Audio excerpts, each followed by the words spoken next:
देश में डरो मत वर्सेस भागो मत की इतनी चर्चा क्यों हो रही है। ये दो वाक्य हैं जो ट्रेंड कर रहे हैं, डरो मत भागो मत। 25 वर्षों के बाद आज पहली बार ऐसा हुआ जब उत्तर प्रदेश की अमेठी लोकसभा सीट से कांग्रेस पार्टी का उम्मीदवार गांधी परिवार से नहीं है। जिस अमेठी सीट से संजय गांधी एक बार, राजीव गांधी 3 बार, सोनिया गांधी 1 बार और स्वयं राहुल गांधी 3 बार सांसद रहे, उसी अमेठी सीट को राहुल गांधी ने इस बार त्याग दिया, यहां से अपना रिश्ता तोड़ लिया और कांग्रेस पार्टी के किशोरी लाल शर्मा ने यहां से अपना नामांकन किया है, जिनका नाम बहुत सारे लोगों ने इससे पहले शायद कभी सुना भी नहीं होगा। राहुल गांधी ने अमेठी की जगह आज रायबरेली की उस सीट से अपना नामांकन दायर किया जो अमेठी के मुकाबले उनके लिए ज्यादा सुरक्षित सीट मानी जाती है और जहां से पिछली बार सोनिया गांधी ने 17% वोटों के अंतर से चुनाव जीता था, जबकि अमेठी सीट पर पिछली बार राहुल गांधी चुनाव हार गए थे। और इसीलिए आज जब राहुल गांधी ने अमेठी को त्याग कर रायबरेली से अपना नामांकन भरा तो देश में डरो मत और भागो मत की चर्चा होने लगी और प्रधानमंत्री मोदी ने इसे एक बड़ा मुद्दा बना लिया और कहा कि राहुल गांधी पूरी दुनिया से कहते थे कि डरो मत, लेकिन वो आज खुद ही डरकर भाग गए अमेठी से और अब वो उनसे कहना चाहते हैं कि भागो मत। मैंने पहले ही बता दिया था कि शाहजादे वायनाड में हारने वाले हैं और हार के डर से जैसे ही वायनाड में मतदान समाप्त होगा वो दूसरी सीट खोजने लग जाएंगे और अब दूसरी सीट पर भी उनके सारे चेले चपाटे कह रहे थे अमेठी आएंगे अमेठी आएंगे, लेकिन अमेठी से भी इतना डर गए, इतने डर गए, वहां से भागकर अब रायबरेली में खोज रहे हैं रास्ता। ये लोग घूम घूम कर सबको कहते हैं डरो मत, मैं भी आज उन्हें कहता हूं और बड़े जी भर के कहता हूं, अरे डरो मत भागो मत। तो प्रधानमंत्री मोदी राहुल गांधी को कह रहे हैं कि डरो मत भागो मत। पिछले दिनों जब आयकर विभाग ने कांग्रेस पार्टी के बैंक खातों को फ्रीज कर दिया था तब राहुल गांधी ने कहा था कि उनके नेताओं के पास और पार्टी के पास अब ट्रेन का टिकट खरीदने के लिए भी पैसा नहीं बचा है। लेकिन आज जब राहुल गांधी ने रायबरेली से अपना नामांकन भरा तो पूरा गांधी परिवार प्राइवेट जेट से वहां पहुंचा, जिनमें प्रियंका गांधी वाड्रा, उनके पति रॉबर्ट वाड्रा एक अलग प्राइवेट जेट से वहां आए और सोनिया गांधी और राहुल गांधी एक दूसरे प्राइवेट जेट से रायबरेली पहुंचे और इस दौरान कांग्रेस के अध्यक्ष मल्लिकार्जुन खड़गे भी उनके साथ मौजूद थे और वो प्राइवेट जेट आपको हवाई अड्डे पर उनके पीछे नजर आ रहा है। इससे भी दिलचस्प बात यह है कि रायबरेली पहुंचने के बाद राहुल गांधी ने परिवार सहित पार्टी के जिला मुख्यालय में हवन और पूजा करने की उस पारिवारिक परंपरा को निभाया जिसकी शुरुआत उनकी दादी इंदिरा गांधी ने वर्ष 1967 में की थी।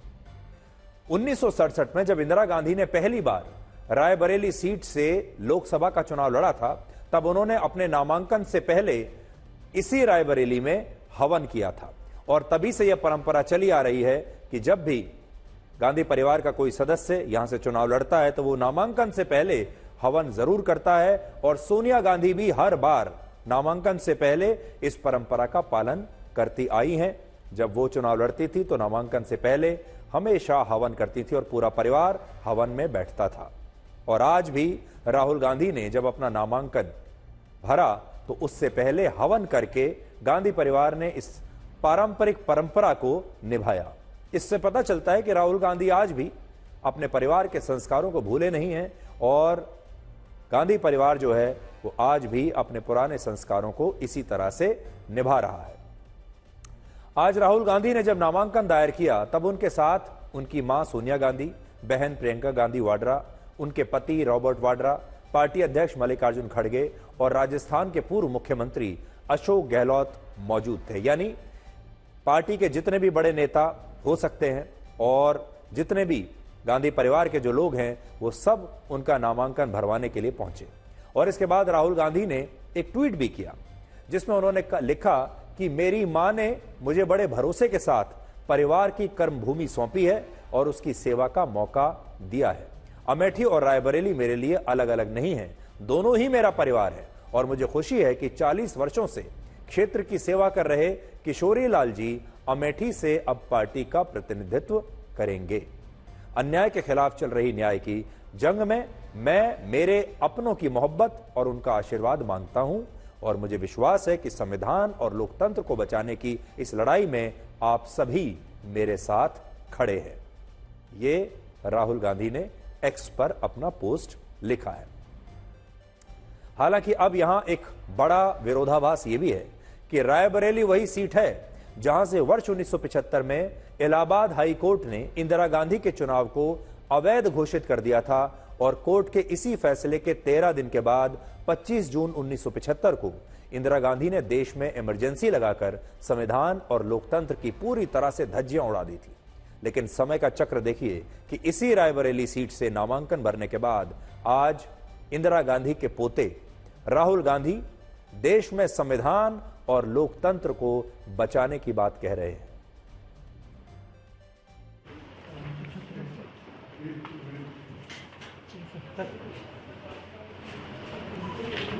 ओके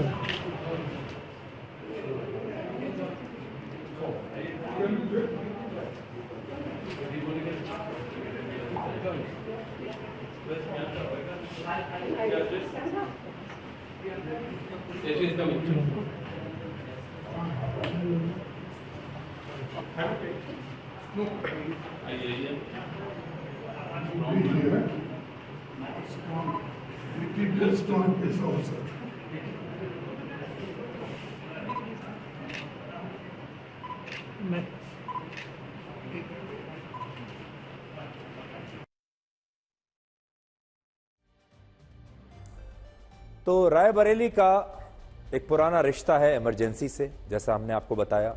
तब इंदिरा गांधी पर आरोप लगे थे कि इसी सीट से डिस्क्वालीफाई होने के बाद उन्होंने लोकतंत्र को खतरे में डाल दिया था, लोकतंत्र की धज्जियां उड़ा दी थी, संविधान को खतरे में डाल दिया था जब उन्होंने देश में इमरजेंसी लगा दी थी। तब उस फैसले का रायबरेली से एक खास रिश्ता था और आज उसी सीट से राहुल गांधी कह रहे हैं कि वो यहां से अब संविधान और लोकतंत्र को बचाने निकले हैं। अब आप ये देखिए कि जब रायबरेली में इतना सब कुछ हो रहा था तब अमेठी में शांति छाई हुई थी। अमेठी से कांग्रेस पार्टी के उम्मीदवार किशोरी लाल शर्मा ने आज सुबह अपना नामांकन वहां से भरा और इस दौरान गांधी परिवार का कोई भी सदस्य उनके साथ नामांकन भरते समय मौजूद नहीं था। प्रियंका गांधी वाड्रा नामांकन से पहले उनके रोड शो में शामिल होने के लिए जरूर वहां पर आई, लेकिन उन्हें उसके बाद अपने भाई राहुल गांधी के नामांकन के लिए तुरंत रायबरेली निकलना था, इसलिए वो ज्यादा देर अमेठी में नहीं रुकी और केएल शर्मा से मिलकर तुरंत रायबरेली के लिए रवाना हो गई और केएल शर्मा को उन्होंने कहा कि आप अपना नामांकन अब खुद ही भर लीजिएगा। आमतौर पर यह परंपरा रही है कि जब बड़े नेता अपना नामांकन भरते हैं तो पार्टी के दूसरे बड़े नेता भी उनके साथ जाते हैं और वहां पर एक शक्ति प्रदर्शन किया जाता है। कार्यकर्ता बड़ी संख्या में पहुंचते हैं, जिंदाबाद के नारे लगाए जाते हैं, जैसे कि आज जब राहुल गांधी ने अपना नामांकन भरा तो ऐसा ही हुआ। लेकिन अमेठी में उन्होंने किशोरी लाल शर्मा जी को अकेले छोड़ दिया।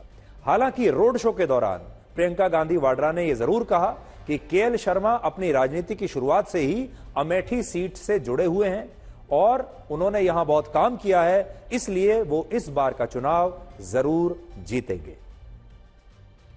हम अमेठी में एक बार फिर सच्चाई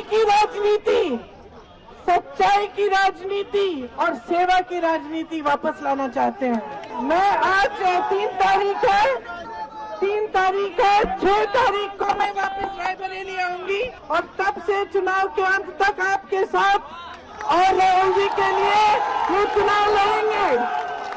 ये लोग चुनाव को धनबल पे लड़ते हैं, हम जनता के बल पर लड़ेंगे कि हम सब इस पूरे देश में एक संदेश दें कि हम सेवा की राजनीति वापस चाहते हैं हम एक ऐसी राजनीति वापस यहाँ से शुरू करेंगे जो सच्चाई की हो, जो आपके लिए हो, जो आपको आगे बढ़ाए। ये आपका चुनाव है, आप लड़ेंगे, आप जिताएंगे। तो अब प्रियंका गांधी वाड्रा ने सब कुछ जनता के ऊपर छोड़ दिया और कहा कि आप ही का चुनाव है, आप ही लड़ेंगे और आप ही जिताएंगे। लेकिन जनता को एक संदेश देने के लिए राजनीति में पॉलिटिकल मैसेजिंग बड़ी जरूरी होती है, क्योंकि नेता जो भी करते हैं, जहां भी फोटो खिंचवाते हैं, तो हर जगह उसका एक संदेश जाता है। और अमेठी की जनता को एक अच्छा संदेश देने के लिए असल में गांधी परिवार को आज करना यह चाहिए था कि कुछ लोग राहुल गांधी के साथ रायबरेली चले जाते उनके नामांकन भरने के समय, लेकिन गांधी परिवार के एक सदस्य को आज केएल शर्मा जी के साथ भी बैठकर उनका नामांकन भरवाना चाहिए था, ताकि लोगों को यह संदेश जाता कि गांधी परिवार के लिए और कांग्रेस के लिए अमेठी भी उतना ही महत्वपूर्ण है जितना कि रायबरेली है। और केएल शर्मा भी पार्टी के एक कार्यकर्ता हैं और राहुल गांधी भी पार्टी के एक उतने ही बड़े कार्यकर्ता हैं, और राहुल गांधी को कोई एक्स्ट्रा एडवांटेज नहीं है बाकियों के मुकाबले। इससे एक बड़ा अच्छा संदेश जा सकता था। असल में किशोरी लाल शर्मा को गांधी परिवार का बहुत करीबी और विश्वास पात्र माना जाता है और अमेठी में उन्हें गांधी परिवार का चाणक्य कहा जाता था। इन अमेठी और रायबरेली इन दोनों सीटों पर पार्टी के संगठन और प्रचार अभियान से जुड़ी सारी जिम्मेदारी किशोरी लाल शर्मा के कंधों पर ही हुआ करती थी। यानी वो असल में गांधी परिवार के एक प्रतिनिधि के रूप में इन दोनों क्षेत्रों में पहले से भी काम करते आए हैं, लेकिन उन्होंने कभी सोचा भी नहीं होगा कि एक दिन वो गांधी परिवार को रिप्लेस कर देंगे और राहुल गांधी की जगह वो चुनाव लड़ेंगे। और वैसे वो मूल रूप से पंजाब के लुधियाना के रहने वाले हैं, लेकिन ऐसा माना जाता है कि कैप्टन सतीश शर्मा ने पूर्व प्रधानमंत्री राजीव गांधी से अमेठी में उनकी मुलाकात कराई थी और फिर वर्ष 1984 से वो लगातार इन दोनों ही सीटों पर चुनावों में गांधी परिवार के सबसे बड़े सलाहकार और उनके सबसे बड़े कार्यकर्ता के रूप में काम लगातार करते रहे। लेकिन 62 वर्ष के किशोरी लाल शर्मा ने भी ये कल्पना नहीं की थी कि एक दिन गांधी परिवार की विरासत कही जाने वाली इसी अमेठी सीट से उन्हें लोकसभा का चुनाव लड़ने का मौका मिलेगा और वो इस सीट से कांग्रेस के उम्मीदवार बनेंगे। कल्पना से भी बाहर था उनके, लेकिन आज ऐसा ही हुआ। और अब केएल शर्मा के सामने चुनौती यह है कि जैसे उन्होंने इस सीट से कई वर्षों तक गांधी परिवार को जिताया, हालांकि पिछली बार वो राहुल गांधी को नहीं जिता पाए, लेकिन क्या वैसे ही वो खुद को भी इस सीट से चुनाव जिता पाएंगे? गांधी परिवार के लोगों को तो उन्होंने जितवाया था, अब खुद जीत पाएंगे या नहीं, ये देखने वाली बात होगी। नामांकन हमने जनता के उस पे किया है, तो जनता हमारे को चुनाव लड़ा रही है और हमारे कार्यकर्ता लड़ा रहे हैं और हम लोग उस चुनाव को लड़ रहे हैं। स्मृति ईरानी कह रही हैं आप उनकी प्रॉक्सी हैं गांधी परिवार की। वो कुछ भी कह सकती हैं, उसकी जवाब, उसकी बात का जवाब मैं नहीं दूंगा। ठीक है। प्रियंका जी ने आज क्या अपील की, हम लोग भी सुन रहे थे, कह रही थी 40 साल का रिश्ता है, क्या कहेंगे प्रियंका जी ने जो आपके लिए बातें कही? 40 साल का रिश्ता मेरा है ही है, ठीक है। तो मैंने यहाँ की जनता की सेवा करी है, तो मेरे को उस जनता के प्रति पूरा विश्वास है कि वो हमारा साथ देगी। अब आपको ये बताते हैं कि राहुल गांधी ने अमेठी सीट को छोड़कर रायबरेली से चुनाव लड़ने का फैसला क्यों किया, क्योंकि आज दिन भर आपके मन में यही सवाल जरूर रहा होगा कि राहुल गांधी ने अपनी 20 साल पुरानी इस सीट को क्यों त्याग दिया और रायबरेली क्यों चले गए, इसकी वजह क्या हो सकती है। तो हम अब आपको बताते हैं इसकी क्या वजह है। तो पहली वजह तो यह है कि अमेठी की तुलना में रायबरेली सीट राहुल गांधी के लिए इस बार कहीं ज्यादा सुरक्षित थी। अमेठी की सीट उनके लिए बड़ी रिस्की बन गई थी। अमेठी की जिस सीट पर वर्ष 2009 में उन्हें 71.8% वोट मिले थे, उसी सीट पर पिछली बार वो लगभग 6% वोटों से बीजेपी से हार गए थे और उन्हें सिर्फ 43.8% वोट मिले थे, जो वर्ष 2009 की तुलना में लगभग 28% कम है।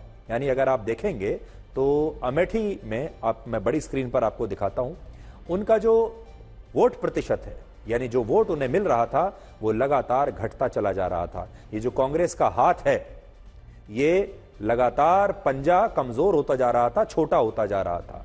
71.8 से 46.7 पर आए, 46.7 से 43.8% पर आ गए। दूसरी तरफ जरा बीजेपी को देखिए, उनका जो कमल है वो लगातार बढ़ता जा रहा था, कमल खिलता जा रहा था।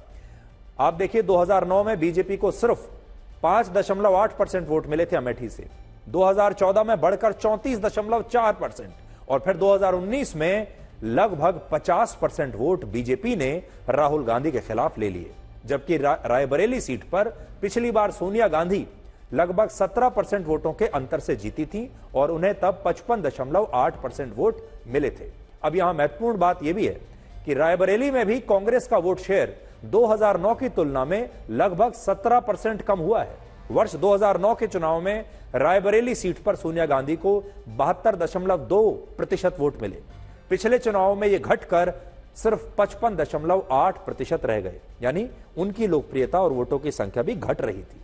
लेकिन इसके बावजूद सोनिया गांधी ने इस सीट पर पिछला चुनाव 17% वोटों के अंतर से जीता था। यह भी एक बड़ी बात है, यानी सोनिया गांधी को यहां हराना भी आसान नहीं था। और इससे यह पता चलता है कि अमेठी की तुलना में रायबरेली सीट राहुल गांधी के लिए ज्यादा सुरक्षित थी, जिसकी वजह से उन्होंने इस बार यहां से चुनाव लड़ने का फैसला किया। दूसरा, राहुल गांधी कांग्रेस का सबसे बड़ा चेहरा है और इसलिए कांग्रेस इस बार वर्ष 2019 की वही गलती दोहराना नहीं चाहती थी। 2019 में जब राहुल गांधी अमेठी से चुनाव हारे, तब उस हार से उनकी राजनीतिक छवि को बहुत नुकसान हुआ था। उनकी जो ब्रांडिंग थी राजनीति में, उस ब्रांडिंग को बड़ा नुकसान हुआ था। वो ब्रांडिंग काफी हद तक कमजोर हो गई थी। ये तो शुक्र मनाइए कि वो वायनाड से जीत गए। अगर वायनाड से भी हार गए होते तो उनकी राजनीतिक स्थिति बड़ी कमजोर हो जाती। इस बार कांग्रेस ने ऐसी किसी भी गलती से बचने के लिए सबसे पहले यह सुनिश्चित किया कि राहुल गांधी वायनाड से चुनाव जीत जाएं और किसी भी कीमत पर अगली लोकसभा में उनकी एंट्री हो जाए। इसलिए वायनाड में वोटिंग होने तक कांग्रेस ने रायबरेली या अमेठी को लेकर कोई फैसला नहीं किया, क्योंकि अगर वो बता देते पहले कि राहुल गांधी अमेठी या रायबरेली से चुनाव लड़ने वाले हैं, तो वायनाड के वोटर नाराज हो सकते थे। वायनाड के वोटर्स को यह भी लग सकता था कि ये रायबरेली से तो जीत ही जाएंगे और हो सकता है कि तब वो राहुल गांधी में दिलचस्पी ना दिखाते।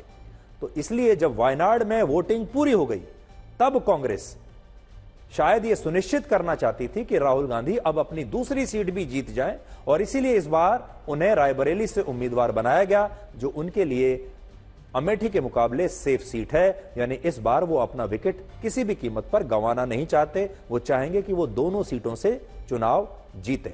रिस्की था और राहुल गांधी अब रिस्क लेने की स्थिति में अपने आप को नहीं रखना चाहते। लेकिन देखिए बड़ी बात क्या है, वो हर बार लोगों से यही कहते हैं कि डरो मत, आगे बढ़ो। लेकिन अब उनके ही जो समर्थक हैं, उन्हीं के जो चाहने वाले हैं, उनके जो वोटर हैं, उनके फॉलोअर्स हैं, वो जरूर उनसे पूछेंगे कि अगर हमसे आप कहते हैं कि डरो मत, तो आप अमेठी में क्यों डर गए।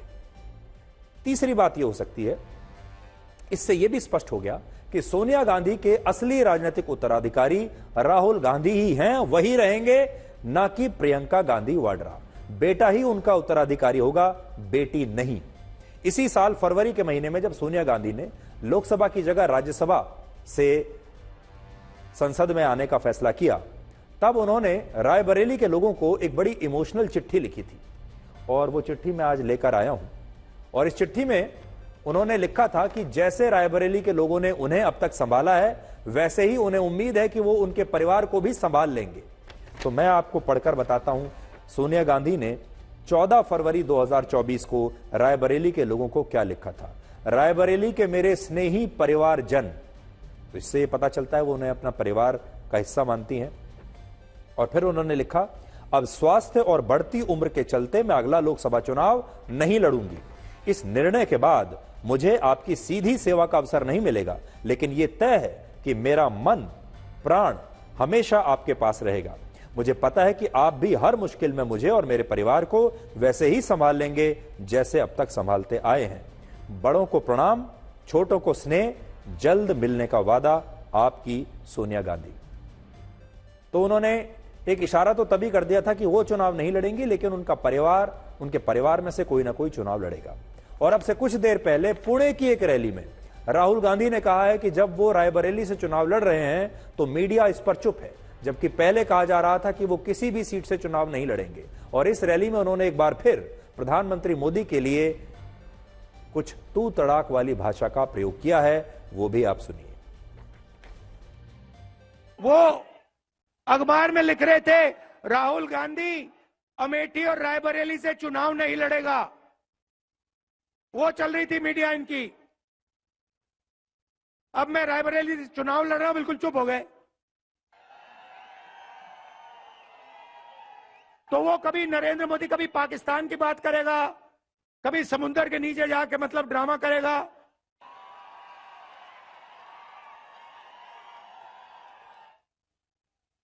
और मतलब आपने देखा, पता नहीं देखा, मतलब समुद्र के नीचे जाके बिल्कुल डरा हुआ था कि भैया कुछ हो ना जाए यहां पे। तो मजाक बना रखा है राजनीति का। 3 कारण हम आपको बता चुके। चौथा कारण, राहुल गांधी और उनके रणनीतिकारों ने इस बार दिल से नहीं बल्कि दिमाग से काम लिया और देखा कि अगर चुनावों के बाद राहुल गांधी को एक सीट छोड़नी भी पड़ी तो उस स्थिति में रायबरेली सीट ज्यादा सुरक्षित होगी, क्योंकि अगर राहुल रायबरेली सीट को छोड़ते हैं तो उनके बाद प्रियंका गांधी वाड्रा इस सीट से उपचुनाव लड़ सकती हैं और जीत भी सकती है। इस बात का संकेत खुद कांग्रेस पार्टी ने भी दिया है। कांग्रेस ने कहा है कि प्रियंका गांधी वाड्रा कभी भी उपचुनावों में जीतकर संसद पहुंच सकती है। पांचवा और सबसे बड़ा पॉइंट यह है कि राहुल गांधी अगर रायबरेली से चुनाव नहीं लड़ते तो हिंदी बेल्ट के राज्यों से गांधी परिवार का प्रतिनिधित्व समाप्त हो जाता और इससे चुनाव में कांग्रेस को नुकसान भी हो सकता था। और इसीलिए राहुल गांधी ने दूसरी सीट के लिए रायबरेली को चुना। और आखिरी पॉइंट ये कि अगर राहुल गांधी रायबरेली से चुनाव लड़ते तो वहां से स्मृति ईरानी के खिलाफ उनका सीधा, अगर वो अमेठी से चुनाव लड़ते तो वहां स्मृति ईरानी से उनका सीधा मुकाबला होता और स्मृति ईरानी अपनी सभी रैलियों में उनके खिलाफ बहुत कड़वे भाषण देती हैं, उनके खिलाफ बड़े बड़े मुद्दे उठाती हैं। लेकिन रायबरेली में राहुल गांधी के सामने ये चुनौती नहीं होगी, क्योंकि यहां से बीजेपी ने दिनेश प्रताप सिंह को टिकट दिया है, जो पिछली बार भी सोनिया गांधी से इस सीट पर चुनाव हार चुके हैं। सब प्राइम मिनिस्टर कह रहे हैं कि राहुल गांधी अमेठी छोड़ के भाग रहे, डरो मत, भागो मत। नहीं, उन्होंने खुद ही भाग के वाराणसी आए ना जी। हाँ, पूछो उनको। और राहुल बाबा, इस सोनिया जी ने, मोदी जी ने तो एक ही बार ट्राई किया और चंद्रयान लॉन्च हो गया। ये राहुल बाबा नाम के यान को सोनिया जी 20 बार लॉन्च कर चुकी है, मगर लॉन्चिंग इनकी सफल नहीं हुई है। और आज 21वीं बार फिर से अमेठी से भागकर रायबरेली में पर्चा डाला। अरे राहुल बाबा, मैं यहां से रायबरेली का परिणाम बता देता हूं। भारतीय जनता पार्टी के प्रत्याशी दिनेश प्रताप सिंह के सामने आप रायबरेली से प्रचंड बहुमत से हारने जा रहे हैं। मेरी बात लिख कर। राहुल गांधी डरने वाला आदमी नहीं है। राहुल गांधी वायनाड से लड़ते हैं, वायनाड से जीतते हैं, लेकिन हम सबकी इच्छा आग्रह रहा कि गांधी परिवार से कोई ना कोई उत्तर प्रदेश से लड़ना चाहिए, चाहे अमेठी हो चाहे रायबरेली हो। सोनिया जी ने राहुल जी को जो सूचना की है कि आपको लड़ना है रायबरेली से, उसका हम स्वागत करते हैं। राजनीति के बारे में अक्सर एक सवाल बड़ा उठता है कि राजनीति दिल से होनी चाहिए या राजनीति दिमाग से होनी चाहिए। बहुत बार जो वोटर हैं, जो आम जनता है, वो तो चाहती है कि राजनीति दिल से होनी चाहिए, लेकिन नेता हमेशा राजनीति दिमाग से करते हैं। और राहुल गांधी के सामने भी आज ये चुनौती थी कि वो अपना फैसला दिल से लेंगे या दिमाग से लेंगे, और उन्होंने दिल से नहीं बल्कि दिमाग से लिया।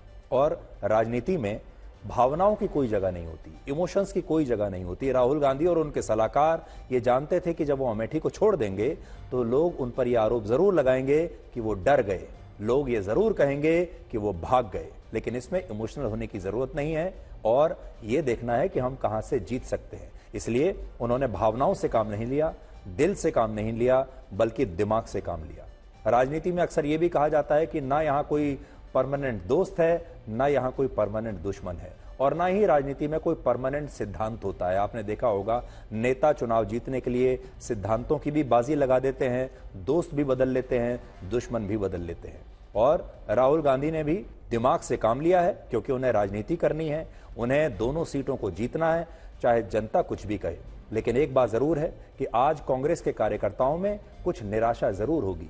जो लोग कांग्रेस का समर्थन करते हैं, सोशल मीडिया पर भी कांग्रेस के लिए जो लोग लगे रहते हैं, जो लगातार राहुल गांधी की इस बहादुर नेता की छवि को आगे बढ़ा रहे थे, जो कह रहे थे कि राहुल गांधी एक फाइटर है, जो कहते थे कि राहुल गांधी डरते नहीं है किसी से भी, जो कह रहे थे कि राहुल गांधी फ्रंट पर जाकर लीड करने वाले नेता हैं, सबसे आगे रहेंगे और वो कभी भी किसी से डरेंगे नहीं, आज उनकी इस कोशिश को थोड़ा धक्का जरूर लगा होगा, क्योंकि राहुल गांधी ने अमेठी से चुनाव न लड़ने का फैसला लेकर यह बता दिया कि वो अमेठी में डर तो वाकई गए थे।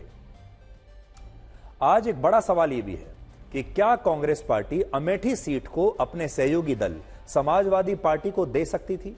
क्योंकि अगर समाजवादी पार्टी इस सीट से चुनाव लड़ती तो शायद कांग्रेस से कहीं ज्यादा बेहतर प्रदर्शन करती और बीजेपी को कड़ी टक्कर दे सकती थी। लेकिन कांग्रेस ने ऐसा नहीं किया। तो कांग्रेस को आज हम ये कहना चाहेंगे, मुफ्त की सलाह ये देना चाहेंगे कि असल में अगर राहुल गांधी को और गांधी परिवार को ये सीट खाली करनी ही थी और यहां से नहीं लड़ना था, तो वो अपने सहयोगी अखिलेश यादव को ये सीट दे सकते थे।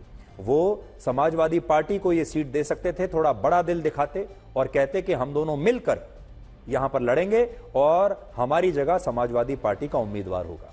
और यह बात मैं इसलिए कह रहा हूं क्योंकि वर्ष 2022 में जब उत्तर प्रदेश में विधानसभा के चुनाव हुए, तब अमेठी लोकसभा क्षेत्र में आने वाली 5 विधानसभा सीटों में से 3 सीटें बीजेपी ने जीती थी और 2 सीटें समाजवादी पार्टी ने जीती थी, जबकि कांग्रेस अमेठी की इन सभी 5 विधानसभा सीटों पर चुनाव हारी थी और इनमें 4 सीटों पर उसे 5 से 15% के बीच ही वोट मिले थे और वो चुनाव में टक्कर देने की स्थिति में भी कहीं पर नहीं थी। जबकि समाजवादी पार्टी ने अमेठी में बीजेपी को जबरदस्त टक्कर दी थी और 5 में से 2 सीटों पर उसे जीत मिली और बाकी सीटों पर भी वो कांटे की टक्कर में थी। इसलिए अगर कांग्रेस अमेठी सीट अपने पास न रखकर समाजवादी पार्टी को दे देती और समाजवादी पार्टी सीट से अपना कोई तगड़ा, शक्तिशाली, मजबूत उम्मीदवार उतारती, तो शायद बीजेपी के लिए अमेठी में चुनाव कुछ हद तक मुश्किल हो सकता था। लेकिन कांग्रेस ने ऐसा नहीं किया और एक बहुत बड़ा मौका जो है वो कांग्रेस ने गंवा दिया। आपने देखा होगा कि जब भी हम किसी से बात करते हैं, जब भी कोई सवाल उठाया जाता है, तो नेता सबसे पहले मीडिया को ही दोष दे देते हैं। थोड़ी देर पहले राहुल गांधी मीडिया को दोष दे रहे थे, अक्सर वो अपने भाषणों में मीडिया को दोष देते रहते हैं। और भी बहुत सारे ऐसे नेता हैं जो हर बात के लिए मीडिया को दोष देते हैं और मीडिया पर अक्सर ये आरोप लगता है कि आप इस पार्टी से मिले हुए हैं, आप उस खेमे से मिले हुए हैं। आज वर्ल्ड प्रेस फ्रीडम डे है और इस मौके पर हम आपको आज ये बताना चाहते हैं कि दुनिया में प्रेस और मीडिया की आजादी अमेरिका के मशहूर उद्योगपति जॉर्ज सोरोस के पास गिरवी क्यों रखी है। आपने कभी सोचा भी नहीं होगा। आप अक्सर सुनते रहते हैं कि ये प्रेस फ्रीडम इंडेक्स है, इसमें भारत की स्थिति क्या है, बड़ी खराब है, और आपको लगता होगा कि वाकई में भारत में मीडिया की स्थिति बड़ी खराब है। आज उसका एक छोटा सा विश्लेषण आपके लिए करते हैं। इस साल के प्रेस फ्रीडम इंडेक्स में भारत को 180 देशों की सूची में 159वें स्थान पर रखा गया है। 159 ये रैंक है भारत की, जो बहुत खराब मानी जाएगी। और ये इंडेक्स कहता है कि पाकिस्तान, श्रीलंका, यमन, फिलिस्तीन, लीबिया, ओमान, कुवैत, मालदीव्स और कतर जैसे देशों में भी प्रेस और मीडिया के पास भारत से ज्यादा आजादी है। जबकि इस सूची में भारत को प्रेस फ्रीडम में नॉर्थ कोरिया और चीन जैसे देशों के साथ रखा गया है। क्या आपको ऐसा लगता है कि हमारे देश में चीन जैसी स्थिति हो गई है मीडिया के मामले में? क्या नॉर्थ कोरिया जैसी, उत्तर कोरिया जैसी स्थिति हमारे देश में हो गई है? इस इंडेक्स के मुताबिक प्रेस की आजादी के मामले में नॉर्वे, डेनमार्क, स्वीडन, नेदरलैंड्स और फिनलैंड दुनिया के टॉप 5 देश हैं, जबकि ब्रिटेन इस सूची में 23वें नंबर पर है और अमेरिका जैसा देश भी 55वें स्थान पर है। हैरानी की बात यह है कि भारत वो देश है जहां आज भी मीडिया प्रधानमंत्री मोदी, सोनिया गांधी, राहुल गांधी या किसी भी पार्टी के नेता या किसी भी राज्य के मुख्यमंत्री की खुलकर आलोचना कर सकता है और करता भी है। आपने देखा होगा कि हमारे देश में प्रधानमंत्री मोदी की खुलकर आलोचना होती है, राहुल गांधी की खुलकर आलोचना होती है, सोनिया गांधी की खुलकर आलोचना होती है, ममता बनर्जी की आलोचना होती है, लालू यादव की आलोचना होती है, डीएमके की होती है, उद्धव ठाकरे की होती है। कोई ऐसा नेता नहीं हमारे देश में चाहे वो सरकार में हो या सरकार के बाहर हो, चाहे वो राज्य का मुख्यमंत्री हो या खुद प्रधानमंत्री भी हो, सबकी आलोचना आपने सोशल मीडिया पर भी देखी होगी और मेन स्ट्रीम मीडिया में भी देखी होगी। फिर भी इस नई सूची में हम पाकिस्तान से भी नीचे हैं, जहां मीडिया पर पूरी सेंसरशिप है और जहां मीडिया चुनाव के से पहले पूर्व प्रधानमंत्री इमरान खान का नाम तक नहीं ले सकता था। मीडिया पर यह पाबंदी थी कि आप इमरान खान का नाम नहीं लेंगे, इमरान खान के भाषणों को नहीं दिखाएंगे, कैंपेन को नहीं दिखाएंगे, उनका वीडियो, उनकी तस्वीर नहीं चलनी चाहिए। और ऐसे में चुनाव हुआ। लेकिन फिर भी यह प्रेस फ्रीडम इंडेक्स कहता है कि भारत से ज्यादा मीडिया को आजादी पाकिस्तान में मिली हुई है। और आपको पता है कि यह इंडेक्स ऐसा दावा क्यों करता है, कभी आपने सोचा है? यह ऐसा दावा इसलिए करता है क्योंकि प्रेस और मीडिया की आजादी असल में जॉर्ज सोरोस नाम के एक बहुत बड़े उद्योगपति के पास गिरवी रखी है। फ्रांस में रिपोर्टर्स विदाउट बॉर्डर्स नाम का जो एनजीओ हर साल इस इंडेक्स को जारी करता है, उसे जॉर्ज सोरोस के एनजीओ ओपन सोसाइटी फाउंडेशन से डोनेशन मिलता है। और आप खुद सोचिए, जब इस एनजीओ को डोनेशन ही एक ऐसे व्यक्ति से मिल रहा है जिसकी संस्था को भारत सरकार ने वॉच लिस्ट में डाला हुआ है, तो फिर इस प्रेस फ्रीडम इंडेक्स में भारत 180 देशों में 159वें स्थान पर नहीं होगा तो फिर कहां होगा? हम मानते हैं कि भारत में प्रेस और मीडिया के सामने कई चुनौतियां हैं, इससे कोई इनकार नहीं कर सकता। और अब हमारे देश में पत्रकारों पर खबर दिखाने के लिए अलग अलग राज्यों में कहीं कहीं आपने देखा होगा, पत्रकारों ने जरा सा कुछ दिखाया जो किसी पार्टी को पसंद नहीं आया, किसी नेता को पसंद नहीं आया, तो पत्रकारों पर अक्सर एफआईआर दर्ज हो जाती है, पत्रकारों पर कानूनी मुकदमे दायर कर दिए जाते हैं, कितने पत्रकार हमारे देश में गिरफ्तार हो जाते हैं। और इन चुनौतियों को आज भी हम नजरअंदाज नहीं कर सकते। आज भी अगर आप देखेंगे, जब टीवी पर डिबेट होता है तो अक्सर जो नेता हैं अब वो पत्रकारों का ही अपमान करने लगे हैं, पत्रकारों को धमकी देने लगे हैं। इसी तरह आपने देखा होगा कि जब प्रेस कॉन्फ्रेंस में भी कोई पत्रकार सवाल पूछता है तो नेता अक्सर कहते हैं आप तो दूसरी पार्टी से मिले हुए हैं, यानी वो मीडिया को दोष देना शुरू कर देते हैं। अगर विपक्ष नहीं जीतता तो वो मीडिया को दोष देता है कि आप हमें दिखाते ही नहीं है। यानी मीडिया में काम करना भी अब भारत में एक चुनौतीपूर्ण बन गया है। ये बात सही है, आप सबको खुश नहीं रख सकते, ना पक्ष को ना विपक्ष को, सरकार को भी खुश नहीं रख सकते और विपक्ष को भी नहीं रख सकते, क्योंकि सेंसिबिलिटी जो सेंसिटिविटी है इस मामले में वो बहुत बढ़ गई है। लोग, नेता भी बहुत सेंसिटिव हो गए। लेकिन इसका मतलब यह भी नहीं है कि प्रेस की आजादी के मामले में भारत की स्थिति पाकिस्तान या कतर या कुवैत जैसे देशों से भी खराब हो गई है। चुनौतियां तो हमारे देश में हैं, ये मैं मानता हूं, लेकिन आज भी, जैसा मैंने आपको बताया, आज भी अगर आप चाहें तो सोशल मीडिया पर प्रधानमंत्री मोदी के लिए कुछ भी लिख सकते हैं। आप टीवी मीडिया में भी अगर आप देखेंगे, मेन स्ट्रीम मीडिया में सब नेताओं की आलोचना हो रही है, उससे कोई आपको रोकता नहीं है। असल में हकीकत यह है कि जॉर्ज सोरोस जैसे शक्तिशाली लोग और उनके एनजीओज ने दुनिया में प्रेस फ्रीडम का एक मजाक बनाकर रख दिया है। उदाहरण के लिए वर्ल्ड प्रेस फ्रीडम इंडेक्स के मुताबिक पूरी दुनिया में सबसे ज्यादा प्रेस और मीडिया को आजादी यूरोप के देशों में मिली हुई है। यह खुद ये कहती है लिस्ट। लेकिन यूरोप के एक और गैर सरकारी संगठन सिविल लिबर्टीज फॉर यूरोप की वार्षिक रिपोर्ट यह कहती है कि यूरोपीय यूनियन के देशों में प्रेस की आजादी लगातार कम हो रही है और वहां के लगभग सभी मीडिया संस्थानों पर कुछ मुट्ठी भर लोगों का कंट्रोल है। और इन यूरोपीय देशों की सरकारें भी अब पत्रकारों को काम नहीं करने देती, उनकी जासूसी करवाती हैं, उन पर हमले करवाते हैं और यूरोप में प्रेस की आजादी खतरे में है। लेकिन आपको पता है कि इन दोनों ही रिपोर्ट्स में सबसे बड़ा मजाक क्या है? तो सबसे बड़ा मजाक यह है कि पश्चिमी देशों को प्रेस की आजादी का चैंपियन बताने वाला ये प्रेस फ्रीडम इंडेक्स और पश्चिमी देशों में प्रेस की आजादी को खतरे में बताने वाली सिविल लिबर्टीज ग्रुप दोनों ही एक ही आदमी से जुड़े हुए हैं और उसका नाम है जॉर्ज सोरोस। और जॉर्ज सोरोस का एनजीओ ही इन्हें रिमोट कंट्रोल से ऑपरेट करता है, जिसमें एक तरफ प्रेस फ्रीडम इंडेक्स में पश्चिमी देशों की तारीफ होती है और भारत जैसे देशों की आलोचना होती है, और दूसरे में इन्हीं देशों में, पश्चिमी देशों में ही प्रेस की आजादी को खतरे में भी बताया जाता है। यानी एक ही साथ जॉर्ज सोरोस दोनों तरह के खेल खेल रहे हैं।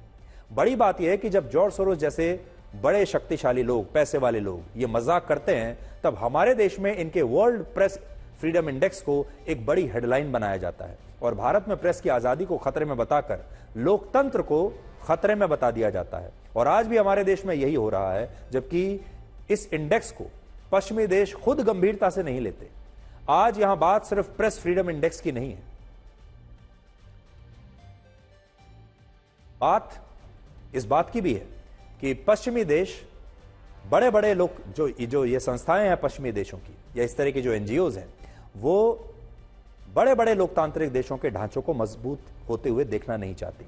वो उनके चुनावों में दखल अंदाजी करना चाहते हैं, वो उनके मीडिया में दखल अंदाजी करना चाहते हैं। और जैसे ही ये खबर आती है कि भारत में मीडिया की आज़ादी खतरे में आ रही है, भारत का ही अपना विपक्ष, भारत के ही विपक्षी दल सबसे पहले उसका स्वागत करने लगते हैं और कहने लगते हैं कि देखिए हमारे देश में मीडिया की जो आज़ादी है वो खतरे में आ गई है। अब आप खुद इसके बारे में सोचिएगा, इसमें बहुत बड़े बड़े ऐसे प्लेयर्स हैं जो इस तरह की लिस्ट को, इस तरह के संगठनों को अपने रिमोट कंट्रोल से चलाते हैं और फिर वो ये देखते हैं कि उन्हें किस चीज में फायदा है और कहां नुकसान।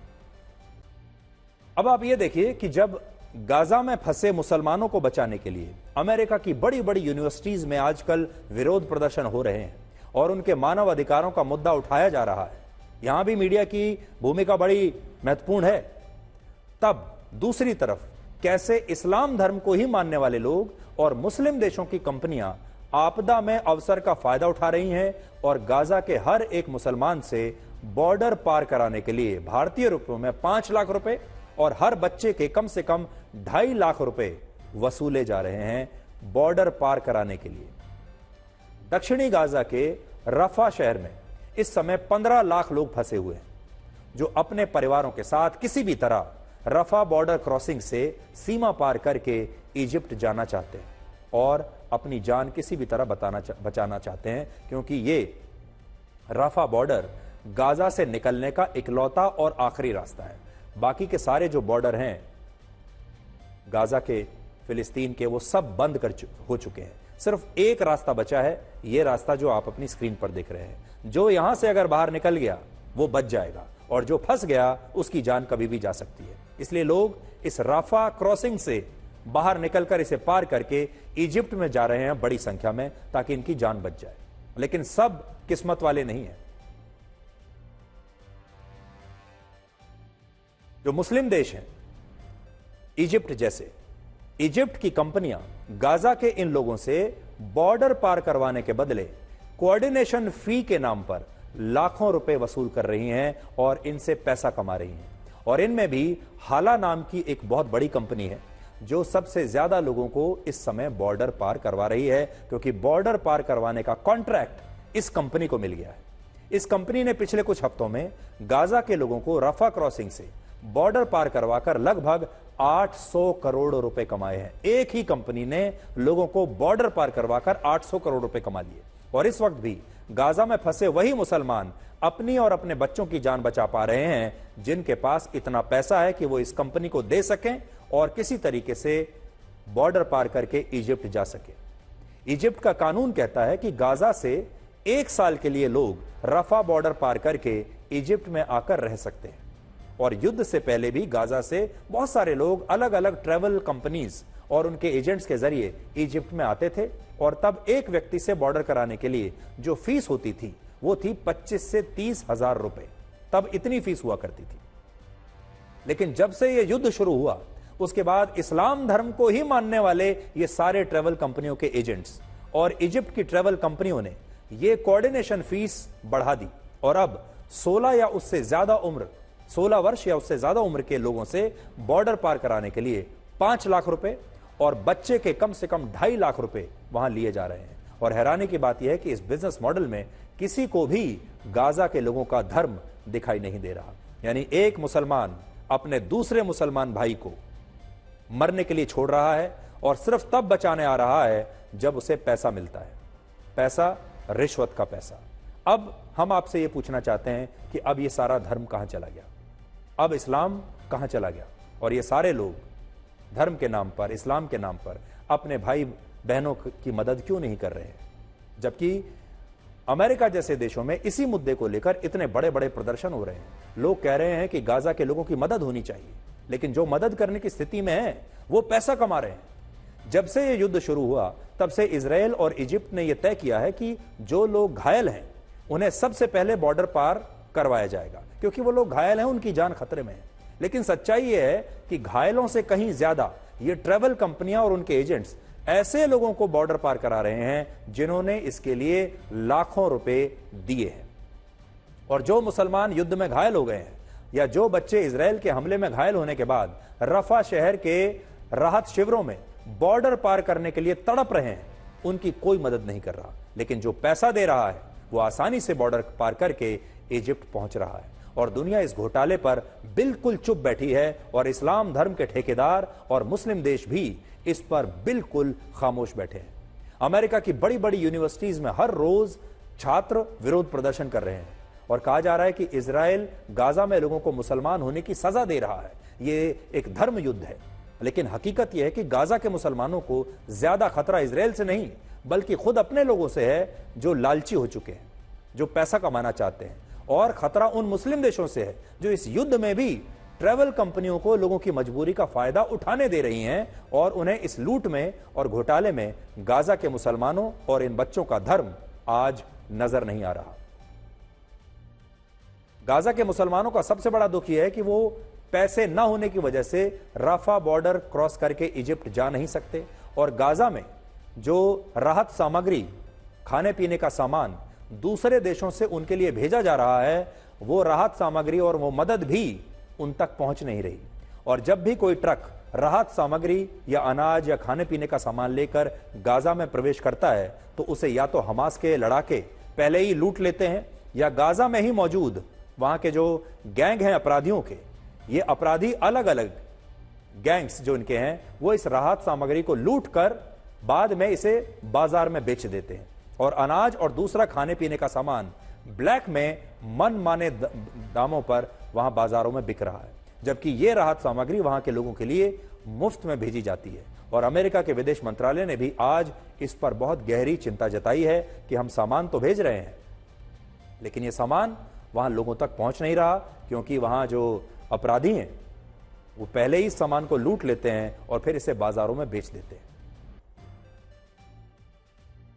तो ये दो दुनियाएं हैं। जब आप अमेरिका की यूनिवर्सिटीज से ये देखते हैं कि छात्र इतनी बड़ी संख्या में वहां यूनिवर्सिटीज में विरोध प्रदर्शन कर रहे हैं, नारे लगा रहे हैं, धर्म के नाम पर ये पूरी जिहाद के नारे दिए जा रहे हैं और कहा जा रहा है कि फिलिस्तीन में हमारे भाई बहन खतरे में हैं, उनकी मदद क्यों नहीं हो रही है, अमेरिकी सरकार के खिलाफ विरोध प्रदर्शन हो रहे हैं, तो ये बात भूल जाते हैं कि वहां जमीन पर इस समय क्या हो रहा है। और बड़ी बात यह है कि मुस्लिम देशों में तो कोई विरोध प्रदर्शन नहीं हो रहा, मुस्लिम देश चुपचाप बैठे हैं और अमेरिका जैसे देशों में या यहां तक कि भारत जैसे देशों में भी इसे लेकर विरोध प्रदर्शन होते हैं। अब आपको बताते हैं कि कुछ दिन पहले एमडीएच और एवरेस्ट के मसालों में खतरनाक केमिकल्स होने की खबर आई थी, लेकिन यह समस्या अब और भी बड़ी हो सकती है, इसलिए आज हम आपको सावधान करना चाहते हैं। Food safety and standards authority of India अब कई ऐसी चीजों की जांच करने वाला है जिन्हें आप भी रोज खाते होंगे, इस्तेमाल करते होंगे, जैसे फल, सब्जियां, दूध और दूध से बने तमाम प्रोडक्ट्स और वो सभी मसाले जो आपके किचन में इस्तेमाल होते हैं। मछलियों और फोर्टिफाइड राइस की भी जांच होगी, जो ज्यादा पौष्टिकता वाले चावल होते हैं जिनमें माइक्रो न्यूट्रिएंट्स मिलाए जाते हैं।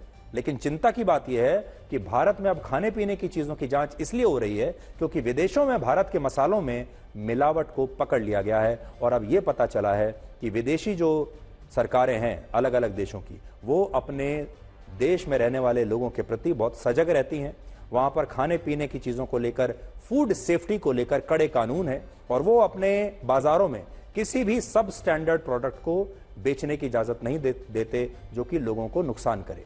लेकिन भारत फूड सेफ्टी के मामले में बहुत ही, आप समझ लीजिए कि एक ऐसा देश है जहां शायद आप कुछ भी बेच सकते हैं, कुछ भी किसी को खिला सकते हैं, कोई कंट्रोल नहीं, और जो कानून है भी उनका कोई पालन नहीं करता।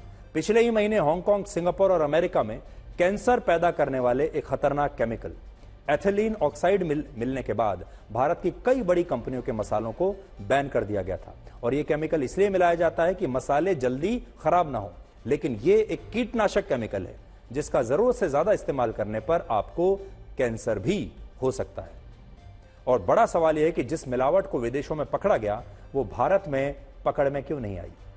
तो इसकी दो वजह है कि ये सारे मसाले, सारा सामान भारत में बिकता चला जाता है, भारत में इन्हें कोई नहीं पकड़ता, लेकिन दूसरे देशों की सरकारें इसे पकड़ लेती हैं। तो पहला, भारत में खाने पीने के सामान में इस्तेमाल हुई चीजों की जानकारी ठीक से दर्ज ही नहीं होती, इसलिए कोई गड़बड़ी होती भी है तो ये कभी पता नहीं चल पाता कि जो चीज नुकसानदेह थी वो कहां से आई। टेस्टिंग ही ठीक नहीं है। दूसरी वजह यह है कि भारत के कई राज्यों में फूड टेस्टिंग लैब्स की बहुत कमी है। जो लैब्स काम भी कर रहे हैं वहां भी लोगों और सुविधाओं की कमी है, जिससे ठीक से कभी जांच नहीं हो पाती। इसके अलावा लोग जानबूझकर मिलावट करते हैं। भ्रष्टाचार भी इसकी एक वजह है, जिससे लोग कानून तोड़ने से हमारे देश में डरते नहीं हैं। तो आज आपको हम ये बताना चाहेंगे कि खाने पीने की चीज़ों को लेकर आपको बहुत सजग रहना चाहिए। हमारे देश में खाने पीने की चीज़ों की जो फूड सेफ्टी है, इसे लेकर ना तो सख्त कानून है और ना ही उनका सख्ती से पालन होता है। इसलिए जब आप बाजार से कोई भी चीज़ लेकर आते हैं, आपको भी नहीं पता होता कि ये शुद्ध है या इसमें मिलावट है। ज़्यादातर चीज़ों में मिलावट कहीं ना कहीं होती है, लेकिन ये बात किसी को पता नहीं चलती। इसलिए आपको सावधान रहने की आवश्यकता है। मसालों के बारे में हमने पहले भी आपको कहा था, आप चाहें तो जैसे पहले के ज़माने में हुआ करता था, मसाले घर में कूट कर बनाए जाते थे, आप भी चाहें तो बाजार से मसालों को कम कीजिए खरीदना और अपने घर में बनी हुई चीज़ों को खाना शुरू कीजिए। मसाले अपने घर में बनाइए। अगर आपको स्नैक्स खाने का शौक है तो आप अपने घर में जो चाहे स्नैक्स भी खा सकते हैं, बजाय इसके कि आप पैकेज्ड फूड खरीद कर खाएं। और अब आपको आज की एक और बड़ी खबर के बारे में बताते हैं जो तेलंगाना से आई है।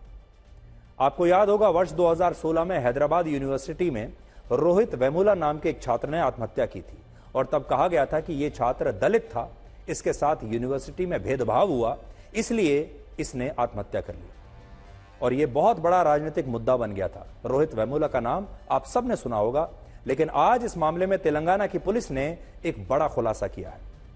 तेलंगाना पुलिस ने इस मामले में अपनी जांच पूरी करने के बाद यह बताया है कि रोहित वेमुला असल में दलित था ही नहीं और उसकी मां ने उसका फर्जी जाति प्रमाण पत्र बनवाया था और इस बात से छात्र डरा हुआ था कि अगर लोगों को उसकी सच्चाई पता चल गई तो फिर क्या होगा, और इसी वजह से उसने आत्महत्या करके अपनी जान दे दी। उसे यह डर था कि बहुत जल्दी यह बात उजागर होने वाली है कि वो दलित नहीं है और उसका जो कास्ट सर्टिफिकेट है वो झूठा है। लेकिन हमारे देश में रोहित वेमुला को एक दलित छात्र बनाकर उसकी आत्महत्या पर जबरदस्त राजनीति पहले ही हो चुकी है और कांग्रेस ने तो इस मुद्दे को अपने घोषणा पत्र में भी बाकायदा शामिल किया है। कांग्रेस ने वादा किया है घोषणा पत्र में कि वो शिक्षण संस्थानों में भेदभाव को समाप्त करने के लिए रोहित वेमुला एक्ट लेकर आएगी, यानी रोहित वेमुला के नाम पर एक्ट ही रख दिया।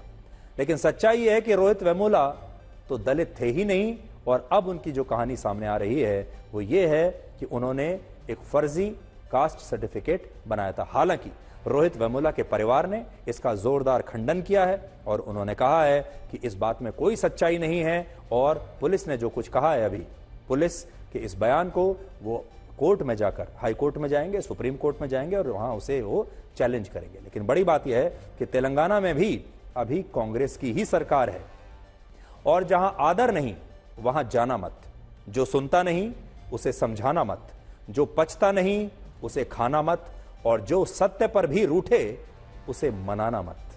नमस्कार।